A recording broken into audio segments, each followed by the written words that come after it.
Welcome to Vijay fort. बरोबर. सर्वप्रथम सगळ्यांना माझा नमस्कार. हिंदवी स्वराज्य संस्थापक छत्रपती शिवाजी महाराजांच्या पदस्पर्शाने प्रथम आपलं सगळ्यांचं स्वागत करत आहे. आपण सगळे कुठून आले? पुणा. आपलं विजयदुर्ग घेरियावरती स्वागत आहे बघा. आता आपण जो किल्ला पाहणार आहोत हा किल्ला प्रथम 1195 ते 1205 या कालावधीमध्ये शिलाहार संस्थानाचे राजा भोज या किल्ला प्रथम 5 एकरमध्ये बांधलेला होता. तो 5 एकरचा किल्ला हा आहे आपला. मला कहा राजा भोज कहा गंगूतेली कहावत तुम्ही ऐकलेली असेल. त्यातले राजा भोज हे MP चे, मध्य प्रदेशचे. तिकडे बघा भोपाळ ही त्यांची राजधानी. राजा भोज यांनी महाराष्ट्रात 18 किल्ले बांधले. त्यातला एक विजयदुर्ग भेद आहे बघा. तिकडे पन्हाळगड ही त्यांची राजधानी आहे. त्यानंतर बघा 1205 ते 1218 पर्यंत हा किल्ला देवगिरीचे यादव म्हणजेच औरंगाबाद किल्ला, दौलताबाद किल्ला, ते यादवांचं इथे साम्राज्य होतं बघा. यादवांनी इथे राज्य केलेलं आहे. त्यानंतर 1218 ते 1354 विजयनगरचे राजे कृष्णदेवराय, कर्नाटक, हंपी, त्यांची राजवट होती बघा. त्यानंतर 1354 ते 1430 बहामनी सुलतान मोहम्मद अल्लाउद्दीन शाह, बहामनी राजवट होती, सुलतानी राजवट होती. त्यानंतर बघा बहामनी राजाच्या 5 तुकड्या झाल्या, 5 शाया झाल्या, विभागणी झाली, बटवारा. त्यामध्ये कोकण प्रांत जो आहे तो आदिलशाहच्या वाट्याला आला, विजापूरच्या आदिलशाह. त्यानंतर पिढ्यानपिढ्या 125 वर्ष या किल्ल्यावरती आदिलशाहची राजवट होती बघा. बरोबर. आता बघा बहामंडळाच्या 5 तुकड्या, आदिलशाही, निजामशाही, कुतुबशाही, बिदरशाही आणि इमादशाही तुमच्या अभ्यासक्रमात आहे. त्यानंतर बघा 1653 मध्ये हा किल्ला छत्रपती शिवरायांनी आदिलशहाकडून तहात जिंकून घेतला, म्हणजे करार झाला होता. कुठल्याही प्रकारचं युद्ध न करता आपल्या बुद्धी कौशल्यावरती महाराजांनी हा किल्ला आदिलशहाकडून तहात जिंकून घेतला. म्हणजे बघा महाराज इथे सुरतेवरती छापा टाकून कल्याण, कुलाबा, जयगड, रत्नागिरी करत पुढे राजापूरपर्यंत आले होते. पुढे खारेपाटण म्हणून गाव आहे. तिथे आदिलशहाच्या काही वखारी होत्या, गोडाऊन होती, धान्याची कोठार होती. ती उद्ध्वस्त करत महाराज पुढे पुढे चालले होते. आदिलशहा पूर्णपणे बिथरून गेलेला, घाबरलेला की नेमकं आता आपल्याला करायचं काय. त्यावेळेस हा 5 एकरचा जो किल्ला आहे तो आदिलशहाने महाराजांना तहात सपोर्ट केला. म्हणजे आमचं तळ कोकणात होणारं नुकसान तुम्ही थांबवा, त्या बदल्यात हा 5 एकरचा किल्ला आम्ही तुम्हाला तहात देतो. बरोबर. त्यानंतर बघा हे बाहेरचं जे विस्तारीकरण आहे ते विस्तारीकरण महाराजांनी 12.5 एकरमध्ये त्यांना आरमारच्या दृष्टीने जसं स्ट्रक्चर पाहिजे होतं त्या पद्धती मारगिरीसाठी आणि हेरगिरीसाठी बाहेरच्या बाजूला 20 बुरुज आणि आतल्या बाजूला 7 असे 27 बुरुज महाराजांनी या किल्ल्याला बांधून घेतलेले. बरोबर. आता आपण जो किल्ला पाहतोय हा भारतीय आरमारच्या राजधानीचा किल्ला आहे, कॅपिटल ऑफ इंडियन नेव्ही. आणि त्याचे आरमार प्रमुख होते सरखेल कान्होजी होते बघा. सरखेल ही त्यांची पदवी आहे, ॲडमिरल. बरोबर. आता आपण जो किल्ला पाहतोय हा पूर्णपणे जलदुर्ग प्रकारातला आहे, सी फोर्ट आहे. चारी बाजूने पाण्याने घेरलेला होता बघा. समोरच्या बाजूला खाडीचा भाग आहे, खाडी म्हणजे क्रीक. हो ना. समुद्राकडून जो आतमध्ये आलेला भाग असतो त्याला खाडी असं म्हटलं जाते. बॅकवॉटर आहे. इथून मुंबई गोवा मार्गावरती एक खारेपाटण म्हणून गाव आहे, तिथपर्यंत विस्तारलेली ही 40 किलोमीटरवरली वाघोटांची खाडी अशी प्रसिद्ध आहे. पुढे जाऊन ती सूक नदीला मिळते. बरोबर. समोरच्या बाजूला बघा जैत्यापूर अणुऊर्जा प्रकल्प तुम्ही ऐकला असेल. बरोबर. त्या बाजूला बघा रत्नागिरी जिल्हा आहे, समोर राजापूर तालुका आहे. आता आपण उभे आहोत ते देवगड तालुका, सिंधुदुर्ग जिल्हा आहे. त्या खाडीमुळे डिवाइड झालेला आहे. बघा समोरच्या बाजूला खाडीचा भाग आहे, बॅक साईडला अरबी समुद्र आहे. अरबी समुद्र आणि खाडी हा पूर्णपणे पाण्याने घेरलेला होता. तो पूर्वी या किल्ल्याचं नाव होतं घेरिया. आता इथे तुम्हाला गिरिये गाव लागलं असेल, तो घेरियाचा अपभ्रंश गिरिये झालेला आहे. या किल्ल्याचं नाव होतं घेरिया. शेवटपर्यंत हा किल्ला इंग्रजांना जिंकता आलेला नव्हता. आणि इंग्रजांनी ह्या किल्ल्याला रॉक ऑफ जिब्राल्टर, पूर्वेकडचा जिब्राल्टर असं संबोधित केलं होतं. म्हणजेच बघा युरोप आणि स्पेनच्या मध्ये खाडी आहे जिब्राल्टर नावाची. ती पोहून जाणं फार कठीण आहे, कठीण खडकांची अशी खाडी आहे. म्हणून कठीण खडकांचा असा रॉक ऑफ जिब्राल्टर असं इंग्रजांनी या किल्ल्याला संबोधित केलं होतं. आता आपण जो किल्ला पाहतोय हा किल्ला पूर्णपणे एक बेटावरती बसलेला किल्ला, एक बेट होतं बघा, आयलंड होतं, त्याच्यावरती बांधलेला किल्ला आहे. बरोबर. त्याला जो दगड वापरलाय तो पूर्णपणे जांबा दगड आहे. हा बघा ओरिजिनल जांबा दगड आहे. पण तो ह्या बेटावरच आहे, इतर तर कुठं आणलेला नसून तो इथलाच आहे, त्याला आकार दिलेला आहे. बरोबर. त्याला बघा गुळ, चुना, शिस, राळ, काथ्या, हिरड्याची पानं आणि चिकटपणासाठी बेलपण असं बाइंडिंग मटेरियल वापरलेलं आहे. पण हे बांधकाम अजूनही सुस्थितीत आहे, चांगल्या कंडिशनमध्ये आहे, टिकलेल्या अवस्थेत आहे. आता बघा ह्याला वरच्या बाजूला काय काय ठिकाणी मेल आणि फिमेल स्त्रीलिंगी आणि पुलिंगी या प्रकारामध्ये इंटरलॉकिंग सिस्टीममध्ये बसवलं आहे. त्याला चिलखती बांधकाम म्हणतात. हे इमाडपंथी बांधकाम, दगडाला एकात एक खाच्यावर तो दगड तिथे बसवला जायचा. तर हे बांधकाम बघा हेमाडपंथी बांधकाम, म्हणजे बांधकाम टिकलेल्या अवस्थेत. आता बघा या किल्ल्यावरती 4 सरदार होऊन गेले. पहिले होते सरखेल कान्होजी आंग्रे, तुळाजी आंग्रे, संभाजी आंग्रे आणि शेवटचे सरदार होते आनंदराव धुळप, कृष्णराव धुळप. त्या आनंदराव धुळपांचा इथे अर्धा किलोमीटरवरती वाडा आहे बघा समोरच. त्या आनंदराव धुळपांच्या वाड्यात जाणारं समुद्राखालून 1.25 किलोमीटर वळवत नेला एक भुयारी मार्ग आहे, तो आतल्या बाजूला आहे, तो आपण आतमध्ये पाहणार आहोत. आता बघा याच्यातून मेहण्यातून राण्या बसून जातील, घोड्यावरून सरदार बसून जातील, एवढी त्याची हाईट आहे. तो डायरेक्टली त्यांच्या देवघरात उघडतोय, बरोबर. आता तो बंदिस्त आहे, बुजलेल्या अवस्थेत आहे. त्याला ओपन करण्याचा प्रयत्न केला तर त्याला आर्कोलॉजी म्हणजे पुरातत्व खातं त्याला परमिशन देत नाही, बरोबर.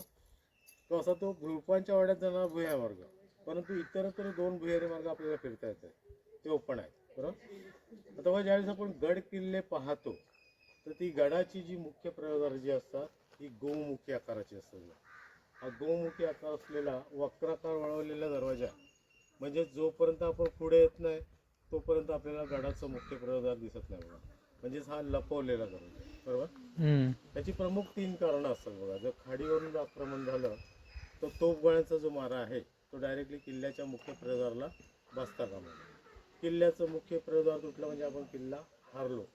दुसरं कारण म्हणजे याला स्टेप आणि वळणं दिलेले आहेत. या पायऱ्या सरळ सारख्या रेषेत नसून उंच लांब सकल अशा, जेणेकरून हत्ती घोडे उंट यांचा स्पीड कमी व्हावा आणि जी धडक आहे ती किल्ल्याच्या मुख्य प्रवेशद्वाराला बसता कामा नये. तिसरं कारण म्हणजे जीबीच्या दरवाज्यातून जर शत्रू आतमध्ये घुसला तर त्याचं कन्फ्युजिंग व्हावं, दिशा भुलावी की नेमकं आपल्याला जायचं आहे कुठे. मग त्यासाठी वरती जंगी दिलेले आहेत, त्या जंगीमधून त्यांना टिपायचं आहे, बरोबर. बघा हा एक गणिमी कावाचा पण भाग आहे. गणिमी कावा जो आहे तो आपल्या मावळ्यांना सैनिकांना चांगल्या प्रकारे अवगत होता. परंतु शत्रू म्हणजे कोण, इंग्रज पोर्तुगीज डच, ते जे इथे आतमध्ये घुसले तेथून ते चढताना पळताना पडावेत, फुटावेत, रक्तबंबाळावे, हा एक उद्देश आहे, बरोबर.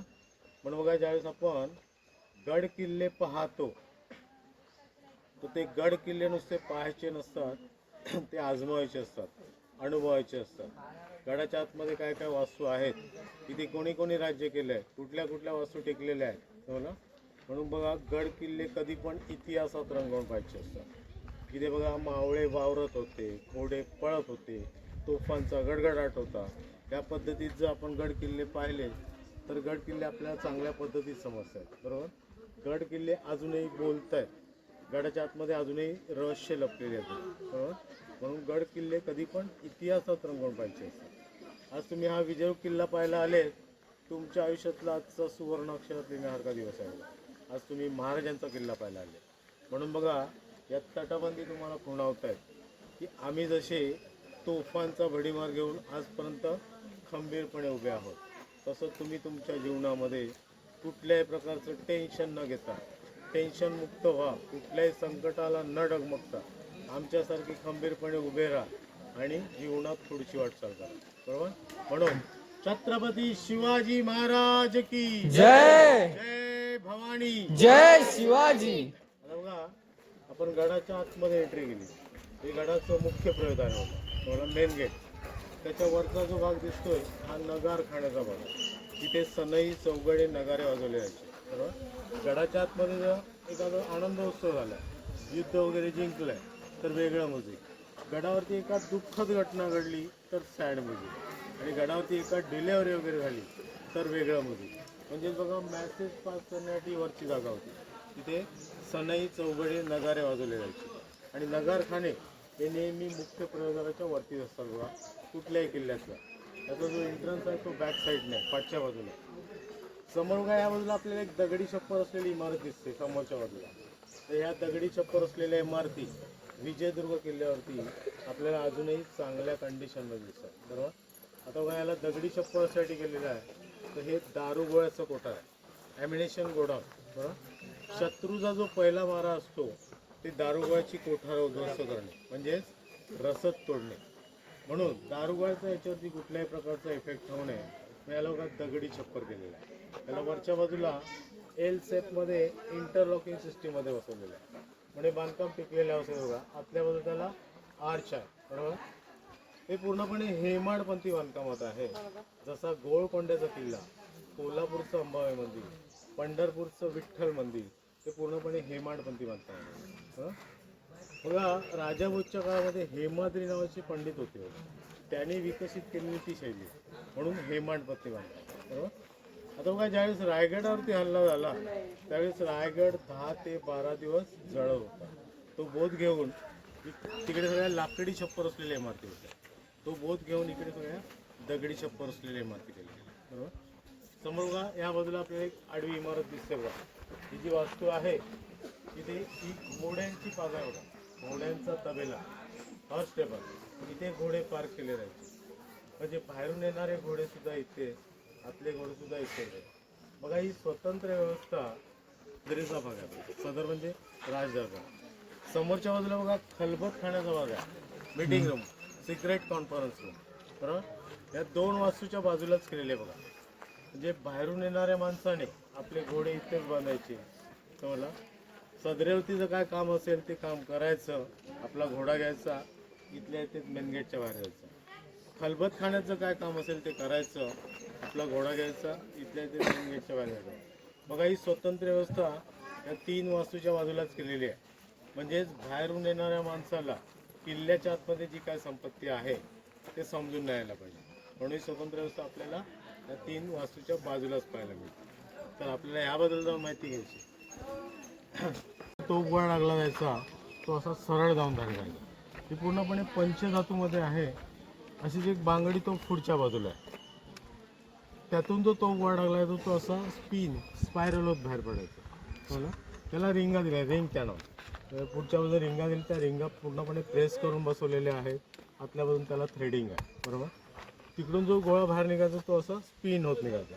तर ही बांगडी तोफ आपल्याला विजयदुर्गावरती पाहायला मिळते. जंजिरावरती गेले तर तिथे तुम्हाला कलाल बांगडी तोफ पाहायला मिळते. ती याच्यापेक्षा फार मोठी आहे. जय श्री.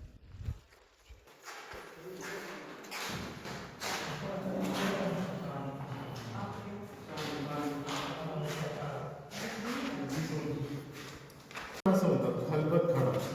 खलबते करणे म्हणजे गुप्त चर्चा करणे. Private discussion, secret discussion. आणि खलबत खाणे नेहमी आपल्याला राजधानीच्या किल्ल्यावरती पाहायला मिळतात. आपली पहिली राजधानी राजगड, दुसरी रायगड, तिसरी म्हणजे हा स्वतंत्र भाग आपल्याला इथे अशासाठी पाहायला मिळतं. छत्रपती शिवरायांनी 1664 साली या विजयदुर्ग किल्ल्यावरून भारतीय आरमाराची स्थापना केली होती. म्हणून महाराजांना भारतीय आरमाराचे जनक असं म्हटलं जातं. Father of Indian navy. आणि त्याचे आरमार प्रमुख होते सरखेलकर. सरखेल त्यांची पदवी आहे. आता इथे बघा आवाज घुमतोय. इथे पूर्णपणे इको साऊंडचा वापर करतात. म्हणजे काही माईक सिस्टीम नव्हती होती. याला जो दगड वापरला आहे तो पूर्णपणे पोकळ दगड आहे. दगड घ्यायचा, तो शिशाच्या लेटने वाजवून बघायचा. पोकळ असेल तो इथे वापरायचा, सॉलिड असेल तो बाहेर वापरायचा. त्याला ॲस्टरलेन म्हणजे चुनखडीचा लेप दिलेला आहे. इथे थोडासा गारवा बसला होता बरोबर. व्हेंटिलेशनसाठी 2 साईडला 2 विंडो दिलेल्या आहेत. समोरच्या बाजूला पण दरवाजा आहे. हा दरवाजा पूर्णपणे बंद केलेला असायचा. बाहेर द्वारपाल बसलेले असायचे आणि आतमध्ये गुप्त चर्चा चालायची, खलबते चालायचे. Secret conference room. बघा या सिक्रेटमध्ये गुप्त बैठकीला कोण लोक बसलेले आहेत हे समजून येऊ नये. पण इथे अशी पण व्यवस्था आहे की काही लोक इथून बाहेर जातील, काही लोक इथून बाहेर जातील, काही लोक इथून बाहेर जातील बरोबर. म्हणून बघा खलबत खाणे हे नेहमी आपल्याला राजधानीच्या किल्ल्यावरती पाहायला मिळतात. बाकी इतर सदर वगैरे जे आहेत ते इतर किल्ल्यावरती आपल्याला पाहायला मिळतात. महाराष्ट्रात असे 3च किल्ले आहेत जिथे आपल्याला खलबत खाणे पाहायला मिळतात. आपली पहिली राजधानी राजगड, दुसरी रायगड, तिसरी म्हणजे हा भारतीय आरमाराच्या राजधानीचा किल्ला होता. म्हणून स्वतंत्र असं आपल्याला विजयदुर्गावरती पाहायला मिळते. मग हे डबल स्ट्रक्चर आहे. आता आतमध्ये आल्यानंतर आपल्याला खलबत खाणं बरोबर. बाहेरून जायला पाहिलं तर हा टेहळणी बुरुज आहे, वॉच टॉवर. चला इथे दसऱ्याला पूजा होते. काय अष्टमीला इथे बळी दिला जातोय भक्ताचं, इथे गाव जेवण असते. सेम पद्धत दुळपांच्या वाड्यामध्ये. त्या दुळपांचे आता 9वे वंशज आहेत आणि आंगऱ्यांचे वंशज गुलाब्याला असतात अलिबागला. देवजी आंगरे म्हणून त्यांचे वंशज आहेत. तो काही इथून एक मार्ग दिसतो आपल्या ह्या बाजूला. त्या मार्गातून या किल्ल्याच्या बाहेरच्या तटबंदीला 20 बुरुज आहेत. किती? 20. आणि आतल्या बाजूला 7 असे 27. बरोबर. बाजूला जर आपण दारुगोळ्याचा कोठरा पाहिला, तिकडून बघा ह्या मार्गातून घोडे पळत होते. बरोबर. तिथून दारुगोळ्याची रसद घ्यायची, त्या घोड्यावरती बसून त्या 20 बुरुजाला ती रसद पुरवून हा मार्ग इकडून चालू होतोय. तो परत त्या दारुगोळ्याच्या कोठराकडे येऊन संपतोय. उद्या तुम्ही विदाऊट गाईड आलेत आणि ह्या मार्गातून गेलेत तर पूर्ण बाहेरची तटबंदी फिरून तुम्ही तिकडे जाऊन थांबताय, किंवा तिकडून जरी गेलेत तरी ह्या मार्गातून बाहेर पडताय. हा बघा दारुगोळ्याच्या सप्लायसाठी मार्ग होता, दारुगोळ्याची रसद पुरवण्यासाठी. बरोबर. हा बघा समोर ध्वजस्तंभ दिसतोय. तिथे 26 जानेवारी, 15 ऑगस्ट आणि 1 मे या दिवशी ध्वजारोहण केलं जातं, तिरंगा फडकवला जातो. बरोबर. असे 2च किल्ले आहेत, दिल्लीमध्ये लाल किल्ला आणि महाराष्ट्रात विजयगड किल्ला. बरोबर. हा बघा सगळ्यात उंचावर असलेला टॅहनी बुरुज आहे, वॉच टॉवर. इथून टॅहनी केली जायची, इथून वॉच टॉवरला जायचा. बरोबर. खालून वरचं जर आक्रमण पाहायचं असेल तर हा सगळ्यात उंचावर असलेला टॅहनी बुरुज आहे. तिथून बघा समोरून तिहेरी तटबंदी दिसते. समोरच्या बाजूला खाडीचा भाग आहे, त्या बाजूला अरबी समुद्र आहे. बघा समजलं. अरबी समुद्र आणि खाडी हा चारी बाजूने पाण्याने घेरल्यानं पूर्वी या किल्ल्याचं नाव होतं घेरिया. इंग्रजांनी या किल्ल्याला रॉक ऑफ जिब्राल्टर नामित केलं. छत्रपती शिवरायाने हा किल्ला 1653 मध्ये सर करून घेतला. बघा त्यावेळी विजय नाम संवत्सर चालू होतं. मराठी कॅलेंडर वर्ष विजय संवत्सर, म्हणून महाराजांनी या किल्ल्याचं नामकरण विजयदुर्ग केलं. बघा तुम्हाला खाली एक मंदिर दिसते, ते बलभीम मारुतीचं मंदिर आहे. वरती बघा इथे एक शिवलिंग पाहायला मिळते आपल्याला, आणि पुढच्या बाजूला भवानी मातेचं मंदिर आहे. हे महाराजांचे किल्ले आहेत. बरोबर. आता बघा हे काम करायचं आहे, जर इथून वरून तो मार्ग दिसतोय बघा, त्या टॅहनी बुरुजाकडे जायचं, ते झेंड्याच्या काठीकडून विजययुगचा पूर्ण व्ह्यू दिसतोय बघा. आता बघा या किल्ल्याची अशी एक खासियत आहे, या किल्ल्याला समोरच्या बाजूने तिहेरी तटबंदी असलेला एकमेव किल्ला आहे. याला 3 प्रोटेक्शन वाले आहेत बघा. याला चिलखती तटबंदी असं म्हटलं जातं. ही खाडीकडे दिसते पहिली, त्याच्यानंतर मध्ये काय ती दुसरी, आणि ही समोरची तिसरी. बघा समोर काय किल्ल्याला 4 गेट आहेत. जो मारुती मंदिरकडून येतो तो पडकोट खुष्कीचा मार्ग आहे. जो पुढे आल्यानंतर एक पराकटूचा दरवाजा, खाली पायऱ्या लागल्यात बघा. पुढे आल्यानंतर जीबीचा दरवाजा आहे. जीबीचा दरवाजा म्हणजे आघाडीचा दरवाजा. जीबीचा हा फारसी शब्द आहे. तिथं आतमध्ये आल्यानंतर तटबंदीला आपल्याला तोफगोळ्यांचा मारा झालेला दिसतोय. तुम्ही पुढे आलेत त्यामुळे तुम्हाला तो बघता आलेला नाही, तो जाताना पाहायचा आहे. बरोबर. तो तोफगोळ्यांचा मारा आहे. एक काम करायचं, वरती जायचं, हा टेळणी बुरुज आहे बघा. इथून त्या झेंड्याच्या काठीकडे जायचं, तो बघायचं आणि खाली यायचं, लगेच आपल्याला सदरेवरती जायचं आहे. बरोबर. तर हा सगळ्यात उंचावर असलेला टॅहनी बुरुज, आणि इथून घोडे पळत होते. ते चेक पॉइंट आहे, ते तिथपर्यंत फिरत होते.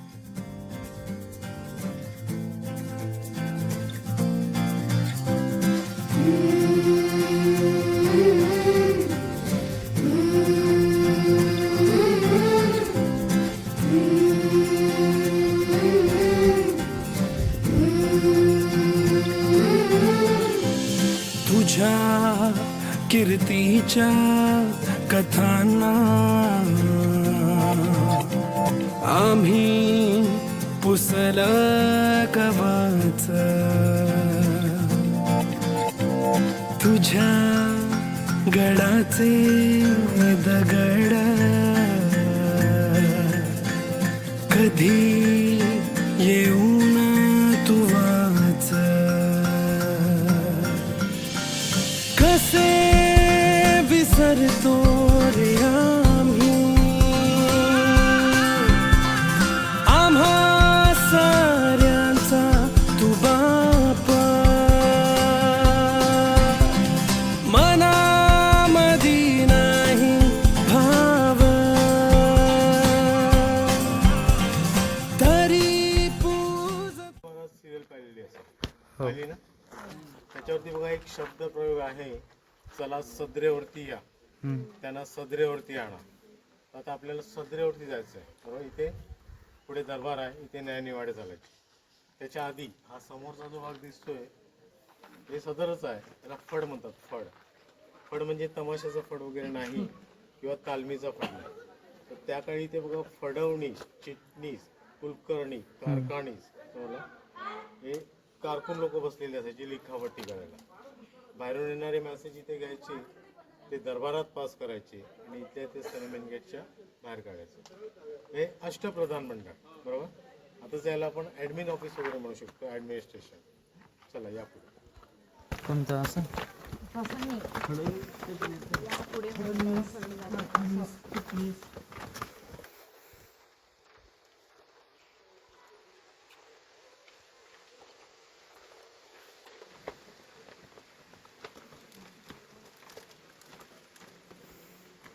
तसं तर म्हणजे दरबार आहे बघा, राज दरबार. समोर बघा त्या खांबाकडे सिंहासन होतं. तिकडचं संभाषण पूर्णपणे इथपर्यंत ऐकायला येतं. इकडे हळू आवाजात जरी कुजबूज झाली, एखादं षड्यंत्र असलं तर लगेचच ते समोर समजवतं. बघा पूर्णपणे रॅक ट्रायंगलमध्ये आहे त्या होती. असं 17 मीटर, असा 15 मीटर, 17 बाय 55 आहे ना. त्याच्यावरती बघा माडी होती. माडी म्हणजे फर्स्ट फ्लोअर. बघा आपल्याला बार दिसतंय, इथे तुळ्या दिसतात, त्याला हे सपोर्टर खांब होतो बघा खाली. त्याच्यावरती खापऱ्या किंवा नळ्यांचं छप्पर होतं. हा पूर्णपणे बंदिस्त होता बघा. इथे इको साऊंडचा वापर करण्यात आला. पूर्वीच्या काही माईक सिस्टीम नव्हती. इथे बघा इथे काही रहस्य लपलेले आहेत. मराठी मूवी किल्ला पिक्चर शूटिंग इथे आलेली आहे. 4 मुलं येतात, खाली जीबीच्या दरवाजाकडे सायकली उभ्या करतात. इथे कान लावता असा एक सीन आहे. बाहेर 2 भुयारी मार्ग आहेत, तिकडे ती मुलं अडकलेली दाखवली. सर सेनापती हंबीरराव मोहिते ते शूटिंग या किल्ल्यावरचं आहे. सदरेचं शूटिंग आहे. पुढे खूप लढा तोफाबारा बुरुज आहे, तिकडे लढाई दाखवली. त्यानंतर धर्मरक्षक छत्रपती संभाजी महाराज विजय किल्ल्याचं शूटिंग आहे. जंजिरा किल्ला दाखवलेला आहे बरोबर. आपल्यापैकी रायगड किल्ला जर कोणी पाहिलेला असेल तर रायगडावरती पण सेम पद्धत आहे बघा. इकडे जरी कागदाचा तुकडा फाडला, माचीची तिरी जरी ओढली, टाचणीचा आवाज पण समोर ऐकायला जातो. ते इथे ती काही रहस्य लपलेली आहेत. आता आपण ट्राय करूया. तुम्ही तुमच्यापैकी एक जण कोणतरी माझ्याजवळ थांबेल, बाकी सगळ्यांनी त्या खांबाजवळ जायचं आहे. आपण सिंहासनावर बसलो असं इमेजिंग करा. की काही गोष्टी तुम्हाला इथून करून दाखवते, तुम्हाला ऐकायला ते सांगायचे. चला हे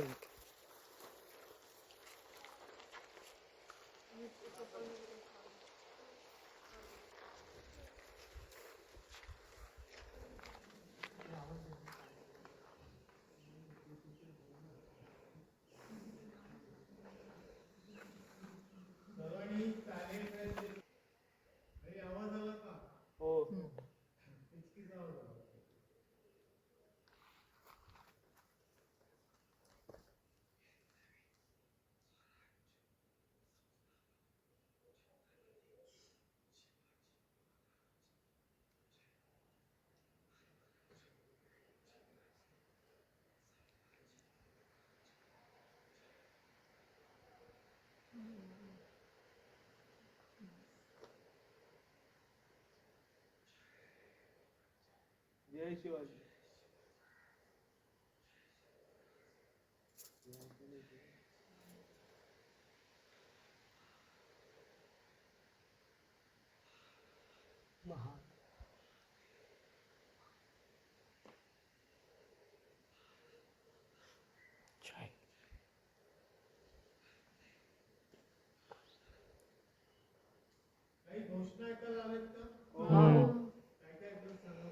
छत्रपती शिवाजी महाराज की जय, संभाजी महाराज की जय, भारत माता की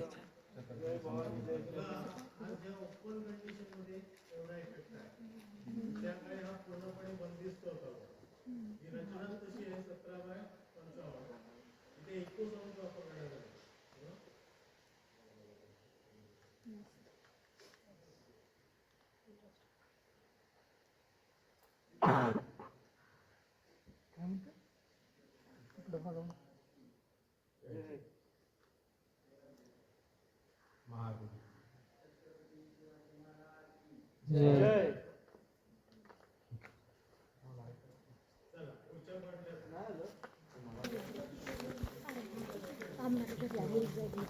लक्ष द्या. 1195 ते 1205 या कालावधीतला हा राजाभोजच्या काळातला 5 एकर मधला किल्ला आहे बघा. हे त्याचा मुख्य प्रवेश होता, मेन गेट. तिथे आतमध्ये मावळ्यांची, सरदारांची, सैनिकांची घरं होती. ती दगडमातीची होती, कौलार होती, रापांची होती. त्याचे आता अवशेष राहिले, परंतु किल्ल्याची तटबंदी बघा किती अभेद्य होती, एवढ्या जाडीची. बाहेरून किती जोराचा मारा झाला तरी तटबंदीला काय होत नव्हतं. त्याला बाले किल्ला पण समजला जाते आतला. शत्रूने जर बाहेरून घुसण्याचा प्रयत्न केला तर त्याला बाले किल्ल्यातून प्रतिकार करता येतो. बरोबर. नंतर बघा हे समोरचे जे एक्सटेन्शन आहे हे विस्तारीकरण महाराजांनी 12.5 एकरमध्ये केलेलं आहे. बाहेरच्या बाजूला 20 बुरुज आणि आतल्या बाजूला 7 असे 27. बरोबर. तर हे महाराजांनी केलेलं विस्तारीकरण आहे. बघा तिकडून बोललो मग ही घोडे पळवते त्या मार्गातून. बरोबर. बाजूला दारुगोळ्याचं कोठार आहे. तिथून दारुगोळ्याची रसद घ्यायची, त्या घोड्यावरती बसून त्या किल्ल्याच्या बाहेरच्या तटबंदीला 20 बुरुजावरती रसद करून तो मार्ग तिकडून असा फिरून होत आहे.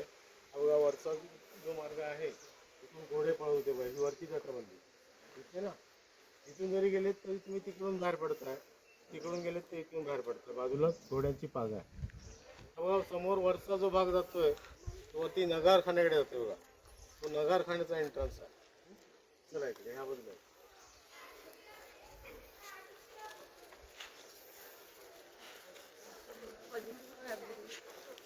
क्या करेंगे वीडियो निकाल के? चॅनल आहे ना आपलं. इथपर्यंत जाऊन संपते. बघा या खंदकामध्ये पाणी भरून ठेवलं जायचं. बरोबर. याला खालच्या बाजूला ठिकठिकाणी स्लॉट आहेत. भरतीच्या वेळेस पाणी आतमध्ये घ्यायचं, ते पाणी भरून ठेवायचं. त्या पाण्याचा वापर अशासाठी केला जायचा की तोफ टाकताना जो तोफ जी असतो त्याला गोलंदाज म्हणतात. त्याच्या कानाला इजा होऊ नये म्हणून तोफेला बत्ती द्यायची आणि त्या पाण्यात उडी मारून बसायचं.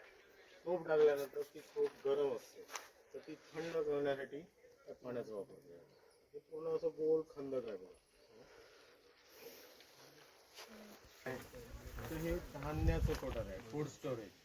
शत्रूचा जो दुसरा मारा असतो तो धान्याची कोठार उद्ध्वस्त करणे म्हणजे अन्नधान्याची रसद करणे, जेणेकरून सैनिक उपासमारीने शरण येते.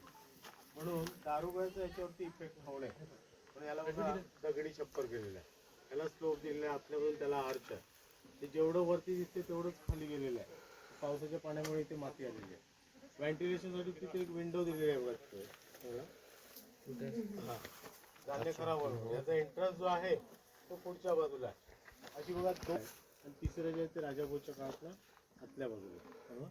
पुढच्या काही बघा 6 महिने ते 1-1 वर्ष तह पडायचा म्हणून 3-3 वर्ष पुरेल एवढा धान्य साठा इथे केला जायचा. या पुढे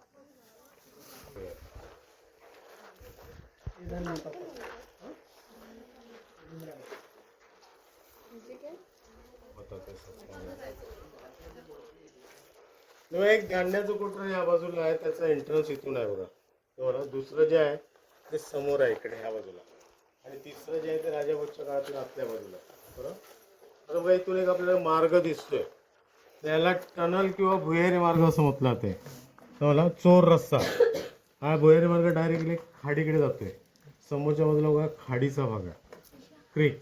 समोर जहाज उभी केली जायची, छोट्या बोटीने धान्य इथपर्यंत आणलं जायचं आणि या भुयारी मार्गातून त्या गोडाऊनमध्ये लोड केलं जायचं. आपल्या मावळ्यांना, सैनिकांना त्रास नको म्हणून बाजूला दारुगोळ्याच्या आणि धान्य कोठाराची व्यवस्था केलेली आहे.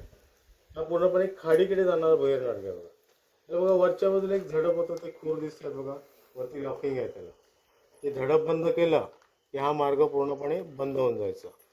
खालच्या बाजूला या खाडीवरचा त्याला ओरिजिनल दगड ठेवलेला दोन्ही साईडने, आणि एक दुसरा दगड लावून दिला, या मार्ग पूर्णपणे बंद होऊन जायचा. बरोबर. इथे काय आहे समजून येत नव्हतं. तुम्हाला कोणाला उतरायचं आहे का खाली? चला. हो. पायऱ्या उंच आहे, पायऱ्या उंच आहेत, क्रॉस उतरायचा आहे. क्रॉस देणे का, क्रॉस आणणे का?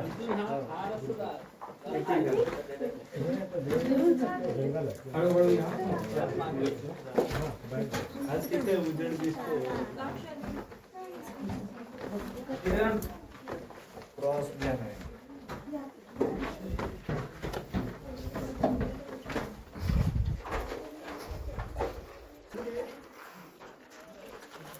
काय बोलू ना हाय. इथं याच काय सर हाय बोल. हाय. आता बघा या किल्ल्यातून एक भुयारी मार्ग निघतोय त्या दारुगोळ्याच्या कोटराकडून. तो या किल्ल्यातील मुख्य भुयारी मार्ग आहे बघा, प्रमुख भुयारी मार्ग आहे. त्याचं कारण असं आहे, बाजूला दारुगोळ्याचा कोठार आहे, समोरच्या बाजूला बघा युद्धाचा बुरुज आहे, अटॅकिंग टॉवर. हा एकमेव बुरुज जो आहे तो या किल्ल्याच्या तटबंदीच्या बाहेर असलेला एकमेव बुरुज आहे. बघा ही स्वतंत्र व्यवस्था आपल्याला इथे अशासाठी पाहायला मिळते. तर हा भारतीय आरमाराच्या राजधानीचा किल्ला होता, कॅपिटल ऑफ इंडियन नेव्ही, बरोबर. म्हणून ही स्वतंत्र व्यवस्था आपल्याला इथे पाहायला मिळते बघा. आता बघा ह्या बुरुजावरून या किल्ल्याच्या समोरच्या तटबंदीला चारी बाजूने प्रोटेक्शन होतं बघा. आता आपण गेलो ती धान्याची कोठरे ह्या बाजूला आहेत. इकडे जर दगा फटका झाला तर इथून त्याला प्रोटेक्ट करता येत होतं, इथून त्याला संरक्षण होतं बघा. समोर बघा खाडी लांब पडते, समोर खाडी जवळ पडते. खाडीवरती जर आक्रमण करायचं असेल तर इथून त्याला जवळ पडायचं.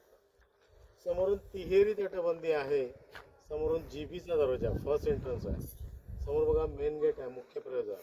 या सगळ्यांना तिथून प्रोटेक्ट करता येत होतं. म्हणजे चारी बाजू संरक्षित करणारा असा एकमेव बुरुज तो या किल्ल्याच्या तटबंदीच्या बाहेर आहे बघा. इव्हन बाले किल्ल्याला पण संरक्षित करत होतं.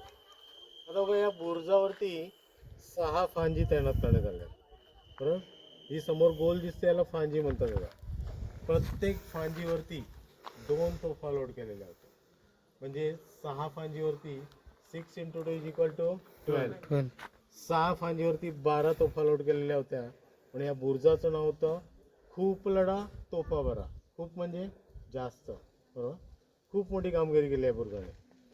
आता बघा या भुयारी मार्गात उतरल्यानंतर आपल्याला गारवा महसूस होतो, थंडावा जाणवते. इथे बघा क्रॉस व्हेंटिलेशन दिलेलं आहे, इकडून थंड हवा आतमध्ये येते, ती फिल्टर होऊन त्याला त्या बाजूने आउटलेट दिलेलं आहे. इकडे बघा प्रकाश परावर्तित होते, समोरच्या बाजूला सूर्योदय होते, त्या बाजूला सूर्यास्त होते. आपल्याला सायन्स काय सांगते की आपल्याला भुयारी मार्गामध्ये गरम व्हायला पाहिजे, बरोबर. वरच्या बाजूला आपल्याला थंड हवा पाहिजे. परंतु ही स्वतंत्र व्यवस्था अशासाठी केलेली आहे बघा की त्या बुरुजाला दारुगोळ्याची रसद पुरवण्यासाठी तो मार्ग होता. म्हणून दारुगोळ्याचा कुठल्याही प्रकारचा इफेक्ट होऊ नये, स्फोट होऊ नये, म्हणून ही स्वतंत्र व्यवस्था आपल्याला इथे पाहायला मिळते. आता बघा या बुरुजावरती जंगी आणि फांजी या दोन्ही गोष्टी आपल्याला पाहायला मिळतात. एका जंगीमध्ये 3 ते 4 ठिकाणी अँगल दिलेले आहेत. शत्रू कुठल्या बाजून पण होते त्याला टिपायचं आहे. 1 गोळी 1 शत्रू हा फंडा होता. अशा प्रत्येक तटबंदीला आपल्याला त्या जंग्या पाहायला मिळतात, तसेच फांज्या पण आहेत, बरोबर. आता काम करायचं ह्या मार्गातून जायचं आहे, तो बुरुज बघायचा आहे. प्रत्येक फांजीवरून प्रत्येक गोष्ट दिसते बघा, प्रत्येक गोष्टीला संरक्षण दिलेलं आहे, बरोबर. बुरुज बघून परत इकडे जायचं आहे, लगेच आपल्याला अरबी समुद्राकडे जायचं आहे.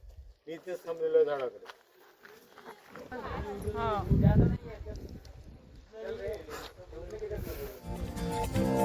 तुझ्या गडाचे दगड कधी येऊन तू वाच, कसे विसरतो रे आम्ही आम्हा साऱ्यांचा तू बापा. मनामधी नाही भाव तरी पूजतो रे तुलाच. घडू दे नवी ही कथा आता राजा रचू दे. पोर्ट्रेट मिले